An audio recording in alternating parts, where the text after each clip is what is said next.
Hello friends and learners, I welcome you all for the PowerPoint video of transmission electron microscopy. After watching this video,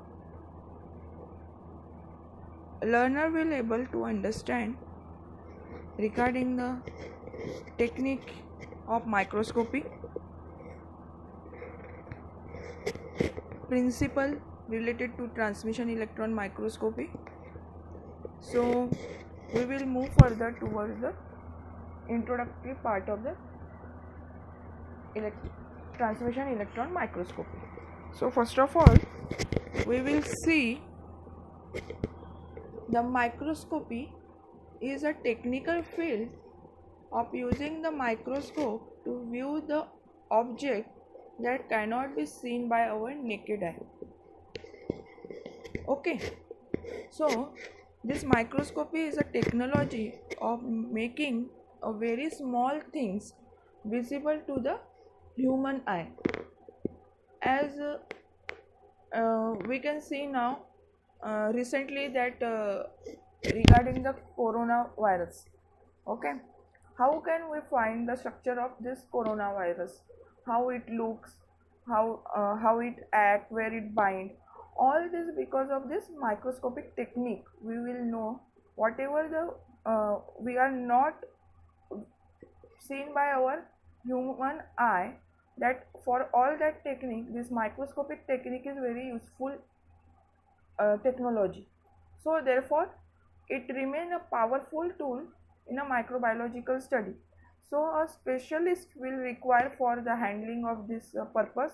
So if it is related to whatever work we are dealing with, now here I have mentioned the microbiological study. So a specialist of microbiology specialist will require, so it will reveal the secret or structure related to the microbial structures. Okay, so there are different type of microscope, but all of them will depend on the three factors to get a clear image. To obtain a clear image, they depend on the magnification, contrast and resolution. So magnification deals with the enlargement of the item of an object. Whatever we are whichever object we want to get identify, we will see its enlarged image in the microscope. So the enlargement of image. Contrast refers to the difference in the light intensity due to the transmission of electron beams. Differences in the intensity of light. Resolution. Here resolution described by the resolving power of the microscope, means ability of the lens to separate or distinguish between the small objects that are very close to each other. So these are the three factors which will be essential for any kind of microscope. Now there are two type of microscopic techniques there: optical microscope and electron microscope. In optical microscope, light is used as a source region, and now as a name indicate that transmission electron microscope means we are using here the electron source for the identification of our sample or object. So electron microscope is a type of microscope that uses the beam of electron to create an image of specimen. It is capable of much higher magnification and has a greater resolution power than light microscope. As I already told you that it have whatever the microscopic technique we are using, it should have a higher magnification and resolving power. So transmission electron microscope or whichever the electron microscope we are using, it have a higher magnification and resolving power than that of the optical microscope. The main advantage of electron microscopy is the short wavelength of electron beam substituted for the light source. Means I want to mention you one thing here.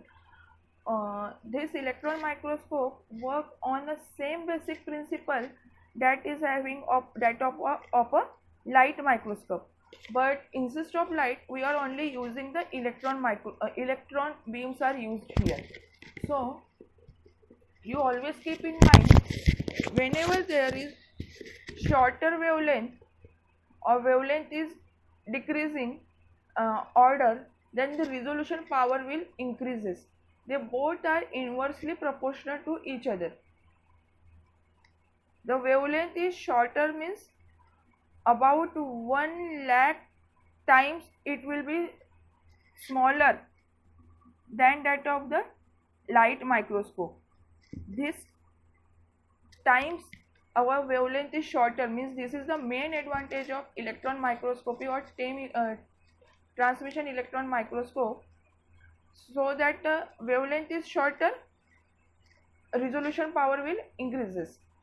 So here the electron microscope uses a beam of highly energetic electron to examine the object on a very fine scale. So this microscope is also useful for the examination of topography, morphology, composition and crystallographic structure. So topography deal with the geology. This is the field related to geosciences. Here the detailed study of surface and shape and feature of land surface is involved here. It will include a mountain, hills, valleys, road. On this we have to study all this portion covered in the topographic region. Morphology is a branch of life sciences. It deals with the structure of organism and their specific structure features. Composition, as all of you know, crystallographic structure means crystal structure of atom, ions or molecule in a crystalline material. So there are two type of electron microscope are there. There are two type of microscopic techniques, optical and electron. But in electron microscope also there are two types. So transmission electron microscope and scanning electron microscope. This both work on the same principle as it dealing with the electron. So the principle related to the transmission and scanning electron will remain the same. So who invented this? So Dr. Ernest Ruska and Max Knoll combined built this first electron microscope in 1931. Ernest Ruska is a physics scientist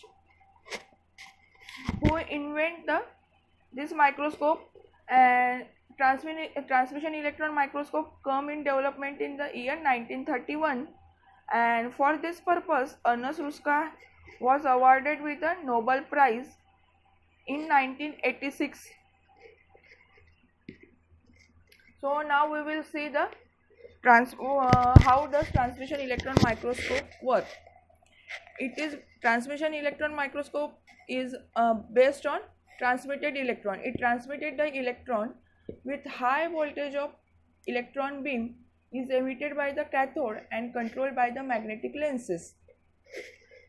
Means this refers to the electron source region from where the electron beam is emitted, and this electron beam is then partly transmitted through a very thin specimen, so thin that the electron can pass through it.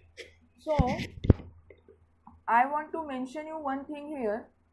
So this cathode and magnetic lenses, this come in the light source electron source region of a transmission electron microscopy, from which the electron beam will transmitted on the specimen, or a specimen means on a sample holder where our sample is kept. It should be in such a thin layer should be there, so that our electron beam can pass through that sample. Means there will be a interaction will happen between the electron beam and a specimen, and after the interaction or when electron beam will pass through this specimen, and image will capture on a fluorescence screen. So this image we will get in transmission electron microscopy. It will be in a two-dimensional form, and black and white image will observe on this fluorescence screen. So it is here the eyepiece or ocular is replaced by the fluorescence screen. TEM electron microscopy was the first type of electron microscope to be developed and is patterned exactly on the light transmission microscope.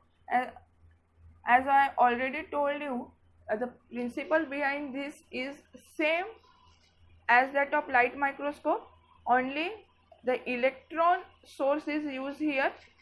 So why there is a need of using an electron instead of light? As the optical microscope is working on the same principle, but the basic aim behind this is that it was obtained that or observed that the accelerated electron behave in vacuum just like that of a light source. They travel in a straight line and have a wavelength which is about 1 lakh times smaller than that of the light. So it was found that electric and magnetic field have the same effect on electrons as the glass or a mirror have on a visible light. So that's why it replaced with the electron, and having the higher magnification and resolution power. This is the main advantage related to transmission electron microscope. Thank you.